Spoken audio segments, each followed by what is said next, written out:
તો સુરેન્દ્રનગર શહેરમાં વરસાદના કારણે અનેક વિસ્તારમાં પાણી ભરાયા છે। CJ hospital road, tower road, Vadilal ચોક રોડ તેમજ છેવાડાના અનેક વિસ્તારમાં રસ્તાઓ પાણીમાં ગરકાવ થયા છે। તો સુરેન્દ્રનગર શહેરની મધ્યમાં આવેલ આંબેડકર ચોક અંડરપાસ પાણી થયું છે। અંડરપાસમાં ભરાયેલા પાણીમાંથી પસાર થતા અનેક વાહનો બંધ પડી જતા વાહન ચાલકોને હાલાકીનો સામનો કરવો પડી રહ્યો છે। અમરેલી જિલ્લામાં અષાઢી માહોલ જામ્યો છે। ખાંભા શહેર અને ગીર પંથકમાં બપોર બાદ ફરી વરસાદ શરૂ થયો છે। તો ખાંભા શહેરના રોડ રસ્તા ઉપર વરસાદી પાણી ફરી વળ્યા છે। વાવણી બાદ વરસાદ વરસતા ખેડૂતોમાં ખુશીની લાગણી જોવા મળી રહી છે।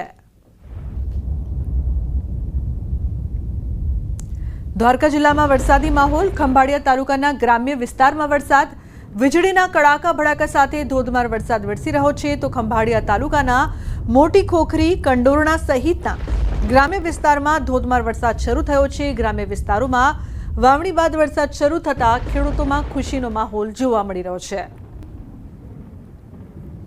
આ તરફ પોરબંદર જિલ્લામાં પણ આજે બપોરના સમયે વાતાવરણમાં પલટો આવ્યો છે। પોરબંદર શહેર તથા જિલ્લાના અનેક ગામોમાં ધીમે ધારે વરસાદ શરૂ થયો છે। તો ખેડૂતોએ વાવણી કર્યા બાદ ખરા સમયે જ વરસાદ થતા ખેડૂતોમાં ખુશીનો માહોલ જોવા મળી રહ્યો છે। પોરબંદર જિલ્લાના ત્રણેય તાલુકામાંથી કુતિયાણામાં સારો એવો વરસાદ વરસ્યો છે।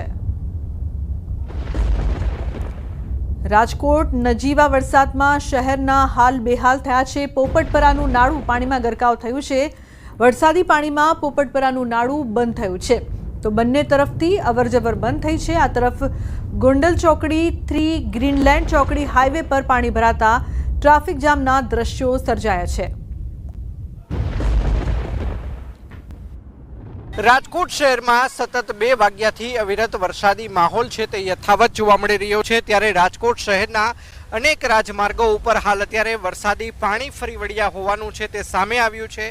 ત્યારે હાલ અમે આપને જે દ્રશ્યો બતાવી રહ્યા છીએ આ દ્રશ્યો છે રાજકોટ શહેરના પોપટપરાના નાલાના દ્રશ્યો છે। જોઈ શકાય છે કે પોપટપરાનું નાળું છે તે હાલ અત્યારે પાણીની અંદર ગરકાવ થઈ ચૂક્યું છે અને સાથોસાથ બંને તરફથી અવરજવર છે વાહનોની તે પણ બંધ થઈ ચૂકી છે। અને આ વરસાદી પાણીની અંદર જે પણ લોકો પોતાના વાહનો નાખે છે તેમના વાહનો પણ હાલ અત્યારે બંધ પડી ગયા હોવાના દ્રશ્યો છે તે ખાસ કરીને સામે આવે છે। દર વર્ષે આ જ પ્રકારની પરિસ્થિતિનો સામનો છે તે રાજકોટ વાસીઓને કરવો પડે છે। જ્યારે રાજકોટ શહેરમાં નજીવો વરસાદ આવે છે ત્યારે પોપટપરાનું જે નાળું છે તે ખાસ કરીને પાણીની અંદર ગરકાવ થઈ જતું હોય છે।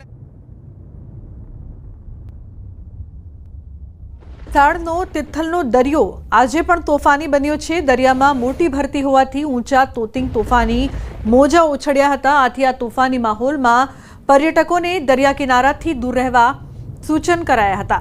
દરિયાના મોજાના કારણે પાણી કિનારો વટાવીને ચોપાટી પર ફરી વળ્યા હતા, જેથી કિનારા પર સ્ટોલ લગાવતા સ્ટોલ ધારકોએ સ્ટોલ ખાલી કરવાની ફરજ પડી હતી।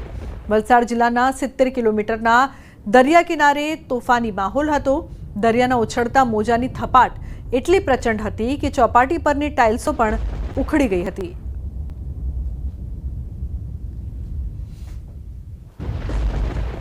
આ તરફ વલસાડમાં વરસાદી માહોલ છવાયો છે। ઉપરવાસમાં સતત વરસાદથી જિલ્લાના તમામ નદી નાળા બે કાંઠે વહી રહ્યા છે।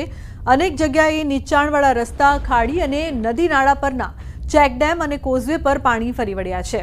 તો પંચલાઈ ગામમાં ટેકરી ફળિયા નજીકથી વહેતી ખાડીમાં પાણીની ભરપૂર આવકના કારણે ખાડીના પાણી રોડ પર ફરી વળતા અવરજવર બંધ થઈ ગઈ હતી, જેથી કામ ધંધે જતા લોકો અને શાળાએ જતા બાળકો અટવાયા હતા। ત્યારે રસ્તા પરથી પસાર થવું જોખમી હોવાથી શાળાએ જતા બાળકોને લોકોએ ખભે ઊંચકી ખાડી ક્રોસ કરાવી હતી।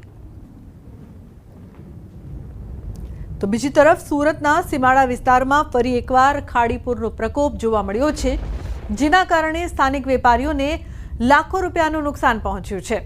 વર્ષોથી ખાડીપૂરની સમસ્યાને લઈને સ્થાનિકો ત્રસ્ત થઈ ગયા છે।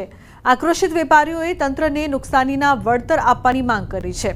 વર્ષોથી સીમાડા વિસ્તારમાં ખાડીપૂરનો પ્રશ્ન વણ ઉકેલ્યો રહ્યો છે, ત્યારે ખાડીપૂરની સમસ્યાના કાયમી નિરાકરણની પણ સ્થાનિકો ઉગ્ર માંગ કરી રહ્યા છે।